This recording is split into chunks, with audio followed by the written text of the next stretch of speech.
What's up developers, and welcome back to a new video where we will dive into controllers in Laravel. If you want to help the channel out with the content I create, now head down to Patreon where you get benefits as a private Discord group where other developers can help you out with your coding issues. If you are interested to join, the link to Patreon can be found in the description down below.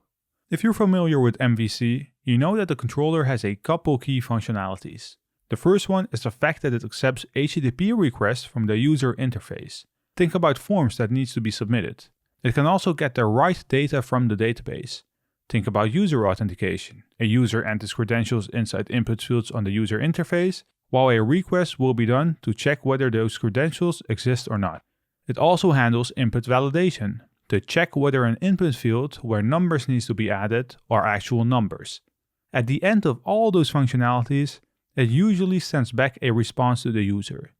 In Laravel, it will pretty much work in the same exact way. The end user interacts with the controller by sending an HTTP request from the front end. Then the controller responds to that request by either persisting data to the database or retrieving data from the model. Once the data has been retrieved or persisted, the controller will send back data to the view, which will then be visible for the end user. Laravel comes with a pretty cool tool called Artisan, which can be used to run migrations, create users, database records, and a lot of other stuff. We don't need to create controllers manually anymore since we can use Artisan to create controllers for us. So let's test it out. Let's navigate to the CLI. Now let me write down clear. Alright.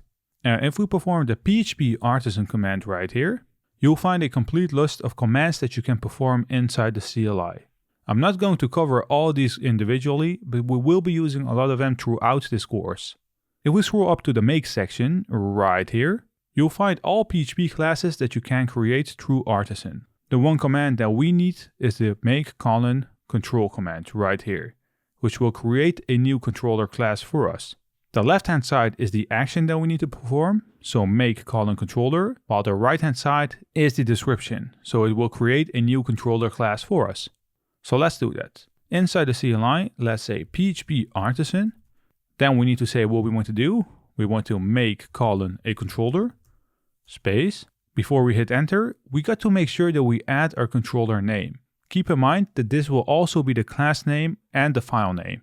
In our case, let's call it posts controller. Let's hit enter. As you could see, Artisan responded back with a message saying that the controller has been created successfully.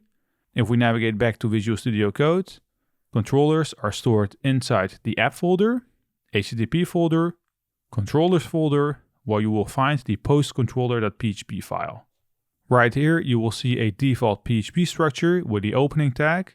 It has a namespace and a use statement right here, which is the illuminate HTTP request. Use statements are always defined above the class. What you're basically saying inside a use statement is, well, we've got our request class, copy everything inside the class, so we can use it inside our controller class. At the moment, you'll see that our use statement has a lighter color than our namespace and our class right here. This means that it has been pulled in, but it's currently not being used. Finally, we got our class called postController, which is extending the default controller, as you can see right here, called controller. We have complete freedom to do whatever we want inside our controller, but in most cases, you will be creating methods right here, which will then return something back. This can be a string, view, or whatever you want. So let's define one. Let's say public function index. And a quick note, we're adding an access modifier of public right here, since we're going to use this class inside the web.php file to output it inside the browser. Therefore, we can't use a protected or private use statement, since those are only accessible inside our postController class. So let's return something inside our index method. Let's say return a simple string of this is the index method inside the posts controller. Keep in mind that you need to close it off with a semicolon. This does not magically show us the return statement inside the controller. What we need to do is creating a route that knows where to look for our index method. This can be done inside the routes.php folder where we have a web.php file. Let's open it. Laravel defines a default route for us, and I actually don't want to spend too much time going over it. So let's just remove it, since there is a better way of defining a route. Whenever you want to create a new route, you need to start off with a route facade. So let's write down route is already pulled in, as you could see. Where is it? Right here.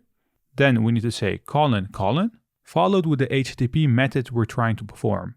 In our case, we simply want to output something to the browser, which will be the get method. Now the get method accepts two parameters. The first one will be a string of our endpoint. So what our endpoint should be is a /block. Right outside of our route, let's add a comma and let's define a set of brackets, since we're going to pass in two values right here. The first one will be the associated controller with our /block endpoint. In our case, it will be posts controller. Keep in mind that we need to pull in the use statement, otherwise it won't work. So let's hit enter. It is a class, so in order to make this work, we need to add a double colon, class. Then inside our array, we need to add a comma because we have a second value, which will be the method that we're trying to reach inside our post controller. Now in our case, in single quotes, it will be index. Let's save it, and let's navigate back to the browser. Let's change our endpoint to /block. And as you could see, the index method inside the post controller has been printed out. Let me actually zoom in. All right. Now the term CRUD is very well used when it comes to Laravel. If we think about a basic block that uses CRUD functionalities, we have the opportunity to first create a new block. We can read information of one single blog post. We can update a specific blog post, and we can also delete a blog post. Those are the four primary operations that web applications most commonly provide on a controller. Those four CRUD operations do need to have methods inside the controller. Laravel has some conventions for all of those routes of a traditional CRUD controller, which is called a resource controller. It also allows you to generate one out of the box, with all methods defined inside of it. So what we can do is navigate back to Visual Studio Code. Let's delete our post controller for a second. Move it to the trash. All right. What we then can do is navigate back to the CLI. And inside the CLI, hit the arrow up because we're simply going to perform the same command, but we're going to add a new flag to it. So let's say space, double dash, and the flag is called resource. Let's hit enter. Our controller has been created successfully. So let's navigate back to Visual Studio Code and let's open our post controller. And as you can see, our controller has been pre-filled with some methods. Now let me show you what all those methods should be doing when we're talking about our blog example. So the index method should show all available posts. So every single one that we have inside of our database. Then we have our create method, which obviously creates a new post. We have our store method, and the store values come from the HTTP request, as you can see as a parameter. That's why you're seeing the request object as an argument. Then we have the show method, which will show one post based on the ID, as you could see once again inside the parameter. Then once a user submits the edit page, it will be handled inside the update method, which will grab the request and it will update one specific post. Finally, there's a destroy method, which will delete one row inside the database based on a given ID. Now let's navigate back to the index method at the top. Right here, let's remove the comment and let's quickly return a string of index of block method. If we save it and navigate back to the browser, refresh the endpoint, you'll see that index of block method has been printed out. But this does not work for all methods we got defined. There is a command that I've showed you before that you can perform inside the CLI to show all routes available in your project. So inside the CLI, let's perform the PHP artisan route list command. Don't worry about all those routes that you're seeing right now. The one that we need is this one, which is a get method to our blog, which is using the post controller at index. So the index method inside the post controller. But we're missing all those other methods that we should have right here. So should we add them all manually inside the web.php file? Now there is actually a trick in Laravel to add all those methods right here. So what we can do is basically defining a new route. So let's say route, : Instead of giving it a get method, we can use the resource method right here. Now the first parameter will be the same as before, so block.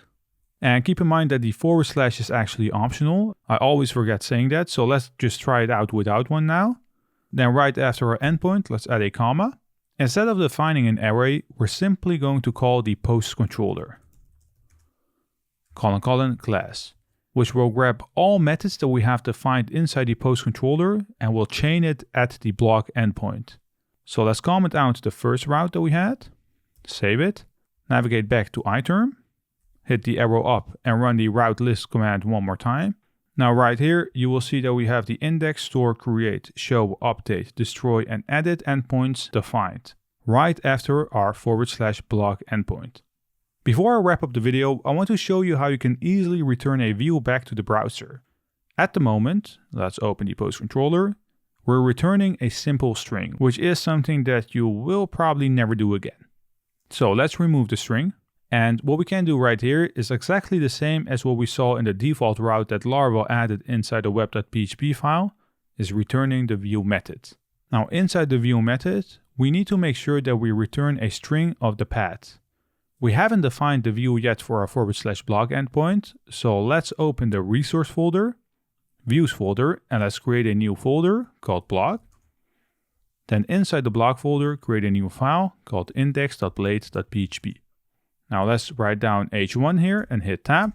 Let's add the text of index method of blocks.